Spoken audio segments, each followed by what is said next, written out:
So today is Saturday, January the 8th, and I am working a side job installing a gate opener, automatic gate opener, remote controlled gate opener, whatever you want to call it. So the motor for the opener is right there, and then the sprocket thing is right there, along with a little keypad right there. So first thing I had to do, because the road is uneven, goes like this. So I had to take out the track for the gate, which is there. So I just cut it out.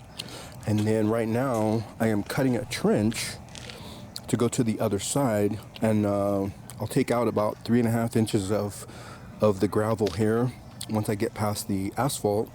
And then I'll pour concrete so it's nice and smooth, and then I'll put the track back, and then it should slide really super easy, and then I'll hook up the motor and stuff over here, and then it's going to have solar panels that go right here, and then a battery that actually works the gate, so the solar panels will charge the battery, and that's pretty much it. So here we go.